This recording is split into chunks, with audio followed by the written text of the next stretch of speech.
Guys मी ना एक जणाला 5,000 रुपये दिलात. तो मला रिटर्नच देणं झाला. आई वाटली भाऊ म्हणून दिले मी त्याला पैसे. आई जवळ आता परतच देणं झालाय.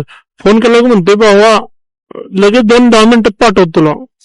आई जवळ परत फोन केला तर म्हणतो सर म्हणायचा विषयच नाही, फोनच उचलत ना.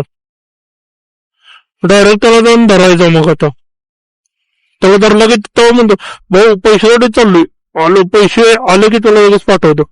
आई वाटली परत भेटतो नाही 2-3 दिवस. परत भेटला तीच कारण देते. हे काय करायचं सांगा तरी आई घालायला का घरी जाऊन झोमॅटोची आयडिया करू. झोमॅटोनं आयफोन बिफोन घेऊन जातो म्हणतो, फक्त डिलिव्हरी चार्जेस राहिले 5,000 रुपये तेवढं करा, बाकीचं बघा. बाकी तुमचं पेमेंट पे झालेलं आहे एवढं म्हणतो. घरी जाऊन आई जाव्याच्या त्या तेवढं तर पैसे निघतील. कमेंट करून सांगा तुम्ही काय करायचं ते.